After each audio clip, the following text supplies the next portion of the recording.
வணக்கம் நண்பர்களே. My we 3 arts உறுப்பினர்கள் மனசில் இப்போ பலதரப்பட்ட கேள்விகளும் குழப்பங்களும் இருக்கும். அந்த குழப்பங்களுக்கும் கேள்விகளுக்கும் விடை தரும் விதமாக இந்த வீடியோ நான் அப்லோட் பண்ணியிருக்கேன். இந்த வீடியோ பழைய வீடியோ தான். விருப்பம் இருக்கிறவங்க இந்த வீடியோவை கண்டினியூ பண்ணுங்கள். விருப்பம் இல்லாதவங்க ஸ்கிப் பண்ணிவிட்டு வெளியில் போயிடலாம். ஏன்னா இது பழைய வீடியோ அப்படின்னு சொல்லி யாரும் கமெண்ட் பண்ண வேணாம். இது நானே சொல்லிடுறேன், பழைய வீடியோ தான். இப்போதைக்கு உங்களுக்குள்ளே இருக்கிற பல கேள்விகளுக்கு இந்த வீடியோ ஒரு விடையாக இருக்கும் அப்படின்ற ஒரு நம்பிக்கையில் தான் இந்த வீடியோ நான் அப்லோட் பண்ணுறேன். இந்த வீடியோவை பார்த்தீங்கன்னா உங்களுக்கு ஒரு சின்ன தெளிவு கிடைக்கும். நம்ம நிறுவனம் எப்படி செயல்பட்டுக்கிட்டு இருக்குது, என்னென்ன விஷயங்கள் உள்ளே இருக்குது அப்படிங்கிறத ஆரம்பத்திலே ஒரு வீடியோ வடிவில் அவர் சொல்லியிருக்காரு. அந்த வீடியோவை பார்த்தீங்கன்னா நீங்கள் ஓரளவுக்கு உங்களுக்கு சில விளக்கம் கிடைக்கும் அப்படிங்கிற ஒரு நம்பிக்கையோடு இந்த வீடியோ அப்லோட் பண்ணுறேன். இந்த வீடியோவை இப்போ நீங்கள் பாருங்கள். அன்பார்ந்த மை வி 3 ஆர்ட்ஸ் உறுப்பினர்களுக்கு வணக்கம். நண்பர்களே, கடந்த 4-5 நாளாக ஒரு விஷயம் காட்டுத்தீ போல பரவிட்டு பெரிய லெவலில் பரபரப்பாக பேசப்படுது. அது என்னது? நம்ம கம்பெனி பேரில் கேஸ் போட்டாங்களாமா. அவ்வளோதான், மைதி கம்பெனி க்ளோஸ். இதுக்கப்புறம் எல்லாத்தையும் அரெஸ்ட் பண்ணி வச்சுட்டாங்க. எல்லாரும் டோட்டலாக உள்ள ஜெயிலுக்கு போயாச்சு. இன்னும் மிச்சம் மீதி எல்லாம் ஜெயிலுக்கு போகிறாங்கன்னு சொல்லி போட்டு அப்படியே நம்ம நிறுவனத்துக்கு எதிராக பேசுகிறவங்களாம் கொண்டாடிட்டு இருக்காங்க, அப்படியே பரப்பிட்டு இருக்கான். இதுதான் சந்தர்ப்பம் சொல்லிட்டு வாய்க்கு வந்ததெல்லாம் பேசுகிற சுச்சுவேஷன். சும்மா வெறுவாய் மல்லவனுக்கு அவள் கிடைச்சா சும்மா இருப்பானா? இப்படி பலவிதமான கூத்துகள் நடந்துகிட்டு இருக்கு. இதில் மைத்திரி கம்பெனி இருக்குமா இருக்காதா, பே அவுட் கொடுக்குமா கொடுக்காதான்னு சொல்லி எவனாச்சும் வெளியே பேசுகிறான்னா அவன் பேசிட்டு போட்டுங்க. ஆனால் உறுப்பினர் உங்களுக்கு ஆஸ் எ எம்டி நான் சொல்கிற அசூரன்ஸ், நம்ம கம்பெனியை யாரும் ஆட்டவும் முடியாது, அசைக்கவும் முடியாது. ஏன் தெரியுமா? இது மக்களின் நிறுவனம். இறையருளாலும் இயற்கை அருளாலும் உருவாக்கப்பட்டு ஒரு ஸ்திரத்தன்மையோட மக்கள் நம்பிக்கையை பெற்று எவ்வளோ நியூஸ் பேப்பர் வந்துச்சு, நம்ம என்ன நடத்தாம விட்டுட்டோமா? டிவியில் வந்துச்சு நடத்தாம விட்டுமா? பேர் கொடுக்காம விட்டோமா? எத்தனை பேர் யூடியூப்லையும் ஃபேஸ்புக்லையும் கருத்து போட்டுக்கிறான். அதை தாண்டி தான் பிஸ்னஸ் போயிட்டு இருக்கோம். ஸோ இது மாற பல தடைகளை உடைத்து சரித்திரம் படைத்த அனுபவமும் அதனுடைய உதாரணமும் நமக்கு முன்னால் நிறைய இருக்குது. ஸோ இதுவும் அது போல் கடந்து போகிற விஷயம்தான். என்ன அப்படின்னா, ஒரு வழக்கு நம்ம மேலே பதிவு பண்ணியிருக்காங்க. இது சார்ந்த அத்தனை விஷயங்களையுமே நான் அடுத்தடுத்த வீடியோவில் நானே பேச போகிறேன். என்ன நடந்தது, அதுக்கு பின்னால் என்ன இருக்குது, அதை தன்மை என்ன, அது எவ்வளோ தூரம் வீக்கானது, எல்லாத்தையும் நான் கூட பேச போகிறேன். ஏன்னா இதில் ஒளிச்சு மறைகள் ஒன்றுமே இல்லை. இத்தனை லட்சம் பேர் மெம்பர் ஆகிற ஒரு கம்பெனியில், இவ்வளோ கோடி ரூபா பிஸ்னஸ் பண்ணிட்டு ஒரு கம்பெனியில் இந்த மாதிரி விஷயங்கள் வரதெல்லாம் ரொம்ப இயல்பு. இதெல்லாம் part of business, natural business. இதை எப்படி நம்ம கையாளுறோம், அது எப்படி முறியடிக்கிறங்கிறது தான் நம்ம கையில் இருக்குது. இது முதல்ல உங்களுக்கு பதிவு பண்ணிக்கிறேன். ஸோ நீங்கள் தெளிவாகிக்கங்க. ஆஸ் அ மெம்பர் கம்பெனி இருக்குமா, இன்றும் என்றும் எப்போதும் இருக்கும். First point. பே அவுட் கொடுக்குமா? நான் ஸ்டாப்பாக கொடுக்கும். இன்னைக்கு கூட பே அவுட் போட்டுட்டு தான் வீடியோ கூட பேசிகிட்டு இருக்கேன். இன்னும் நமக்கு பின்னால் வியாழன் இருக்குது, வெள்ளி சனி இருக்கு, பணம் போடலாம் தானே. பட் அடுத்தடுத்து அரசாங்க விடுமுறை, தைப்பூசத்துக்கு லீவு, பின்னால் குடியரசு தினத்துக்கு லீவு, அடுத்து 4ஆம் சனிக்கிழமை லீவு சொல்லும்போது அடுத்தது லீவு நாட்களில் பே அவுட் போட முடியாமல் போயிட்டா இந்த சுச்சுவேஷனில் இன்னும் தப்பாக மக்கள் புரிஞ்சுக்குவாங்க விஷயம் ஒன்று. ரெண்டாவது அட்வான்ஸாக போட்டலாம்னு சொல்லிட்டு தான் இன்றைக்கே உங்களுக்கு எல்லாத்துக்கும் பே அவுட் போன வாரம் வித்துட்டு அப்புறம் அத்தனை இதுக்கும் போட்டாச்சு. ஸோ இந்த வாரம் மட்டும் இல்லை, இதுவரைக்கும் எப்படி நான் ஸ்டாப்பாக பே அவுட் போட்டோமோ அதை விட சிறப்பாக இன்னும் அடுத்தடுத்த ஒவ்வொரு சூழல்லையுமே பே அவுட்டுங்கிறது கண்டினியூ வரும். ஏன்னா நம்ம கம்பெனி முடக்கிறதுக்கு இந்த உலகத்தில் எந்த சக்தியாலும் முடியாது. நான் திரும்ப சொல்கிறேன், இது இயற்கையின் அருளாலும் இறையின் அருளாலும் மக்கள் சக்தியால் செயல்படும் நிறுவனம், தனிநபர் நிறுவனம் அல்ல.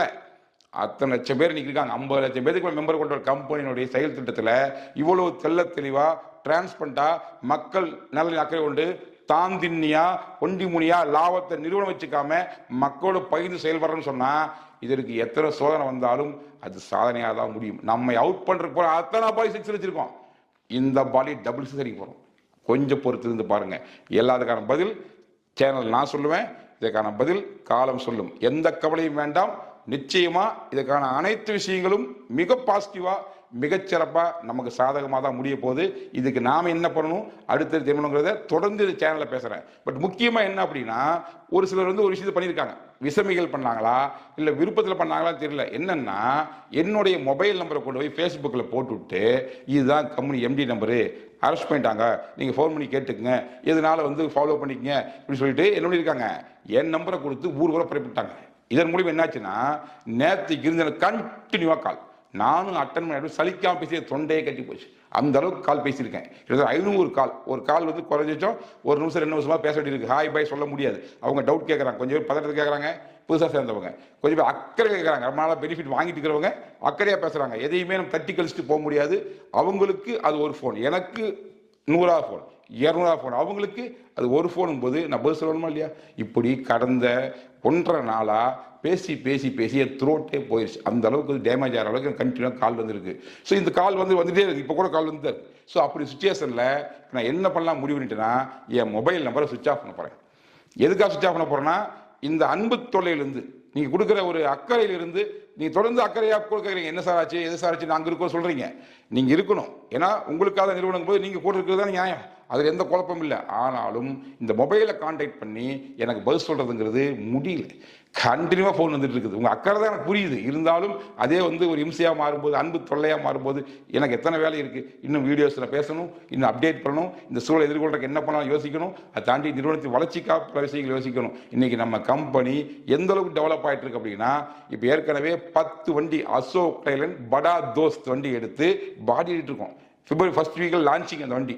இன்னைக்கு ஏற்கனவே கோயம்புத்தூர் 26,000 ஸ்கொயர்ல ஹப் இருக்கு. அது மாதிரி தமிழ்நாட்டில் இன்னும் 8 இடம், மொத்தம் 9 பிளேஸ்ல ஹப் ரெடி பண்ணி ப்ராடக்ட் அங்கிருந்தே ஸ்டோர் தர மாதிரி ஆல்ரெடி பிளான் பண்ணி போயிட்டு இருக்கு. இன்னைக்கு தேதிக்கு 700 ஸ்டோர் லைவ் இருக்கு. ஸோ இத்தனை பண்ற ஒரு கம்பெனி ஓடி போறதுக்கு செய்வோம். நம்ம ஓடி போறதுக்கு எதுக்குங்க 10 வண்டி எடுக்கணும் அசோக் லேலண்ட் எல்லாம் ஏறி அதில் போறக்கா அவசியம் இல்லையே. ஸோ கான்செப்ட் ரொம்ப தெளிவா இருக்குது, கம்பெனி ரொம்ப வலிமையா இருக்குது, நம்மளுடைய செயல் திட்டம் ரொம்ப தூய்மையா இருக்குது. ஆனாலும் இந்த மாதிரி இடையூறுகள் வரும்போது அதை நாம் சந்திக்க வேண்டும், அதை உடைத்து சாதிக்க வேண்டும். இதுதான் நிறுவனத்தோட செயலாக இருக்குமே ஒழிய மற்றபடி வதந்தி பேசிட்டு பொருளை பேசிட்டு பயந்து ஒதுங்கிக்கிறதுக்கெல்லாம் நம்ம தயாராக. அதுக்கு வேற கம்பெனி. நாம இந்த மாதிரி வாய்ப்பை பயன்படுத்தி பல பேர் ஓடி போற இந்த காலகட்டத்தில் இதை எதிர்த்து நம்ம யாரும் நிரூபிக்கிறதுக்கு மட்டும் தான் யோசிப்போமே ஒழிய இது எப்படி சாதகம் போய் நாம எஸ்கேப் ஆக யோசிக்கணும் நம்ம கல்வி கிடையாது. ஸோ கிளியரா சொல்றேன், தெளிவாக சொல்றேன், தைரியமா இருங்க, நம்பிக்கையா இருங்க. போனை சுவிட்ச் ஆஃப் பண்ண போறேன். மேற்கொண்டு தொடர்ந்து எதுனாலும் MD4 ஃபாலோ பண்ணுங்க. உங்க கீழே யார் டவுட் கேட்டாலும் நம்முடைய MD4 சேனலை சப்ஸ்கிரைப் பண்ண சொல்லிட்டு அதில் ஃபாலோ பண்ண சொல்லுங்க. அடுத்தடுத்து ஆடியோலையோ வீடியோலையோ தொடர்ந்து உங்க கூட பேச போறேன். இந்த விஷயம் கிளியரா வரைக்கும் கண்டினியூ உங்களோட கம்யூனிகேஷன் இருப்பேன். Don't worry. நல்ல ஒரு லட்சியம், வெல்வது நிச்சயம். தர்மத்தின் வாழ்வதனை சூதுகவும் தர்மம் மறுபடியும் வெல்லும். இது சார்ந்த அத்தனை விஷயங்களும் 1 by 1 நான் டீட்டெயிலாக உங்களோட பேச போறேன். 1 by 1 இந்த வீடியோஸை வாட்ச் பண்ணுங்க. உங்களுக்கு சந்தேகங்கள் இருந்தால் இந்த வீடியோவிலேயே கிளியர் பண்ணிடுவேன். மேற்கொண்டு உங்கள் டவுன்லைன் யார் கேட்டாலும் இந்த லிங்க் ஷேர் பண்ணி அவர்களையும் பார்க்க சொல்லுங்க. ஸோ மக்களுக்காக மைவித்திரி, மக்களோட மைவித்திரி, உங்கள் சக்தியோடு உங்கள் ஒத்துழைப்போடு அனைத்தையும் தகர்த்து நம்ம வியாபாரத்தை சரித்திரம் படிப்போம். நன்றி, வணக்கம்.